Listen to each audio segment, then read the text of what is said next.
Processo 344 da pauta, relatoria desembargadora Marga Tesler, sustentação oral do advogado Rafael da Rocha Guazelli de Jesus, pelo agravante Apoio Consultoria Assessoria S.A. e outros, e pedido de preferência da advogada Márcia Aquino Tati pela agravada Caixa Econômica Federal.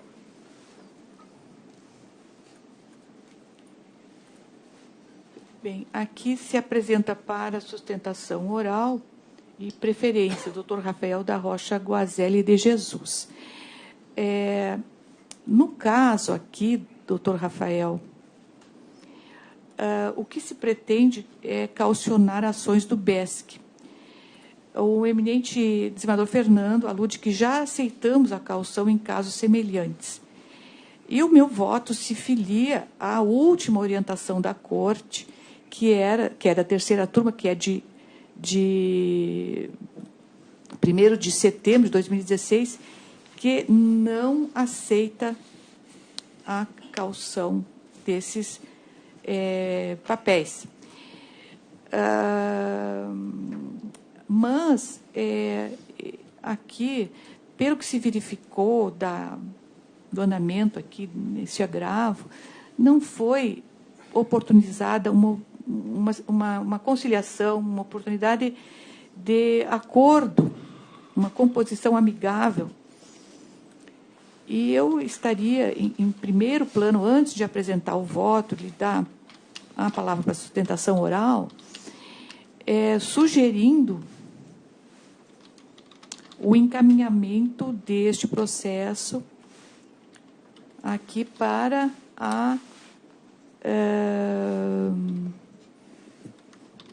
para o SISTICOM.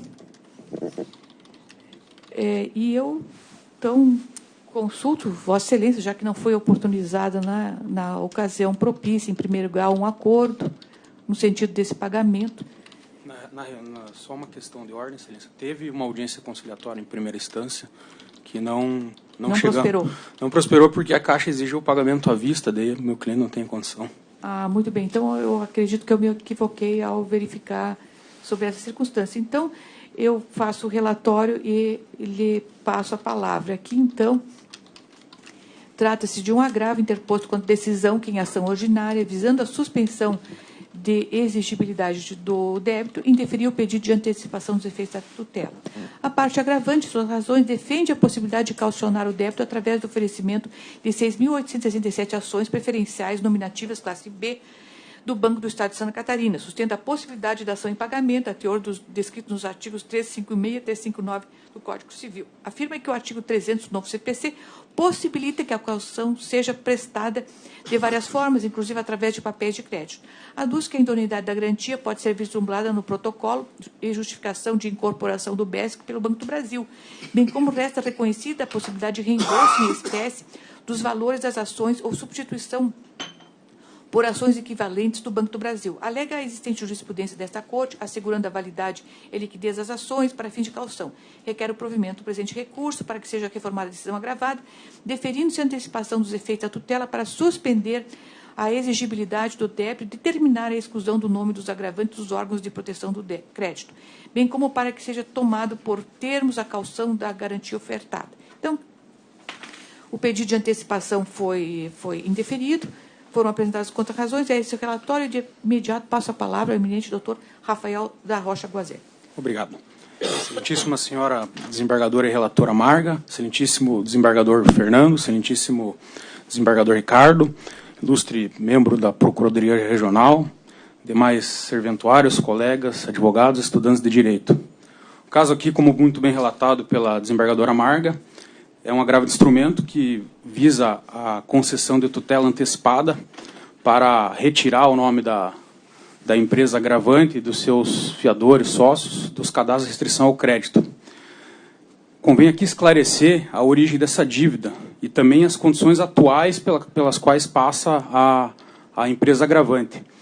Primeiramente, essa dívida se oriunda de duas contas correntes, que essa empresa aí ela movimenta aí há mais de 5 anos.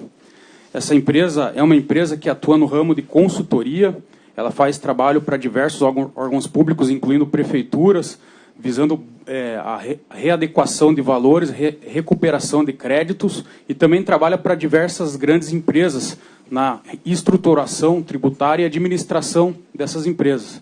Essa empresa está há mais de 20 anos no mercado, isso pode ser verificado pela própria documentação acostada aos autos. E, com o decorrer dos anos, essa empresa viu aí uma possibilidade de um crescimento, de galgar um espaço maior aí no mercado. Em razão disso, ela acabou por contraindo aí, nos anos de 2013, 2014, alguns empréstimos, e esses empréstimos aí visavam aumentar a estrutura da empresa.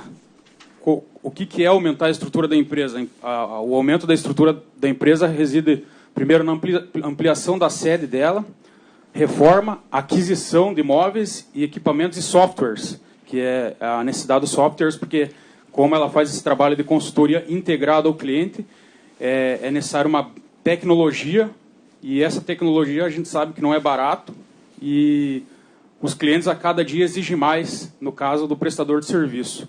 Então, a origem dessa dívida está nisso. Não foi um empréstimo para atividade diversa do objeto social da empresa. Só que, infelizmente, pela crise que o país viveu, que foi muito intensa aí nos últimos anos, a empresa acabou passando um atrapalho aí e teve dificuldade aí para pagar essa dívida. Necessário ressaltar que, como eu falei, já faz 6 anos, 7 anos que é feita essa movimentação bancária. Esses contratos de empréstimos estão atrelados à conta corrente. Em razão disso é que eu propus uma demanda revisional, que eu estou argumentando que existe capitalização de juros no âmbito da conta corrente. De fato, há prova pericial na instrução do probatória, vai comprovar isso daí. Estou pedindo aí expurgo da comissão de permanência que está acumulado com multa moratória e demais encargos.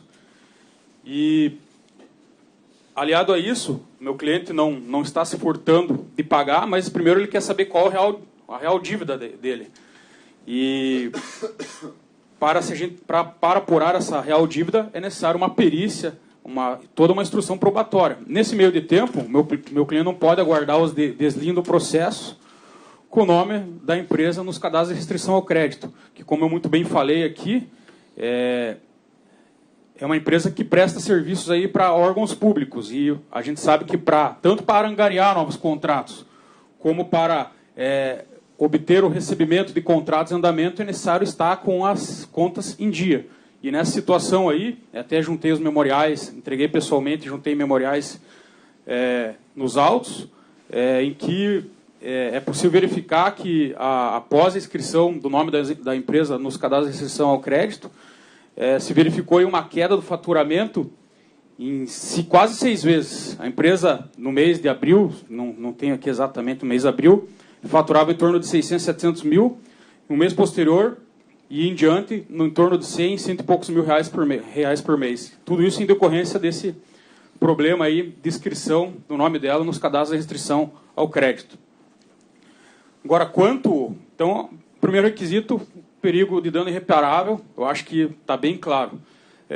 Quanto à questão da possibilidade ou não das ações do BESC como caução. Primeiramente, como a gente sabe, o BESC foi incorporado pelo Banco do Brasil, e nesse protocolo de incorporação citado aí no relatório pela ilustre desembargadora, o Banco do Brasil assumiu todo o passivo e ativo do BESC. E também necessário aqui, quando a gente fala de incorporação, a gente tem que lembrar da Lei 6.404/76, que é a lei DSA. E lá há um dispositivo expresso que, quando há a incorporação, é fundamental, é um direito do acionista o reembolso, ou seja, ele recebeu o valor das ações em dinheiro. Isso está expressamente ali na lei DSA. E, com base nisso, inclusive, nós ajuizamos demanda própria, cobrando o valor dessas ações contra o Banco do Brasil. Só que, o que aconteceu? O Banco do Brasil, ele não substituiu por ações dele e também não reembolsou o acionista. Não fez nenhuma coisa nem outra. Então, o acionista ficou aí com o papel na mão sem saber o que fazer. Só que é importante dizer que essa legislação do Banco do Estado de Santa Catarina, à época, previu que essas ações podem ser equiparadas a títulos da dívida pública. Ou seja, elas são passíveis de ser oferecidas como caução, que é exatamente o que nós estamos pedindo aqui. Nós não estamos pedindo aqui para que a Caixa seja obrigada a aceitar as ações como pagamento. Nós estamos só deixando as ações do BESC como caução. Vamos discutir aí qual o valor da dívida real e, na sequência, com certeza o meu cliente aí com o nome, sem estar com restrição alguma, vai ter condição de girar a empresa dele e conseguir honrar esse compromisso financeiro. Então, daí que surge a questão da verossimilhança da alegação, porque são ações idôneas. O Banco do Brasil, inclusive, eu juntei um laudo de avaliação das ações. O Banco do Brasil em nenhum momento questionou especificamente esse laudo. Né? A questão da liquidez das ações é muito simples de se verificar. Você pode pegar a cártula que representa as ações e olhar no verso dela. Lá está dizendo que o acionista ele teria direito a dividendos anuais de 8% ao ano. No laudo técnico que eu juntei nos autos está dizendo exatamente isso. Está seguindo esse parâmetro contábil. Então, são ações, ao contrário do que a Caixa Econômica até argumenta, que são papéis podres, que não vale nada. Pelo contrário, as ações têm origem, têm legislação para tanto. O meu cliente está na posse da cártula original da ação. O que acontece é que, infelizmente, o Banco do Brasil não resolveu essa situação. Mas a legislação, à época, diz que elas são equiparáveis a títulos da dívida pública e que podem ser oferecidos como caução.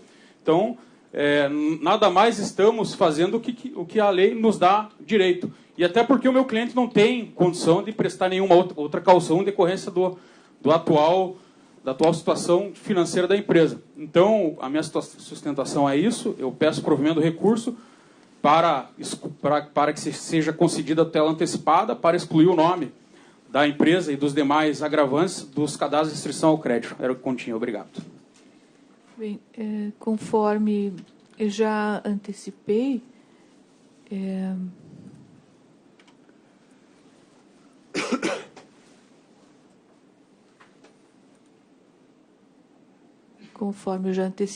aqui o meu voto, eu transcrevo a decisão impugnada neste agravo, e que eu não vou ler, que é de conhecimento do eminente advogado, e eu estou me filiando aos últimos posicionamentos da turma, embora já tenham se acolhido esses títulos.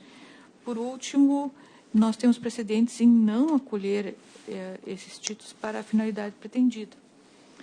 Então, eu estou negando provimento ao agravo de instrumento. Como voto do desembargador Ricardo. O Fernando fez um comentário no espelho, não sei se... Eu lembro de ter julgado com Vossa Excelência, acolhendo esses títulos. Então, eu vou pedir vista para examinar, porque me parece que, assim, teriam dois vetores. O primeiro, que é um título válido, como se mencionou, não é aqueles casos que nós tínhamos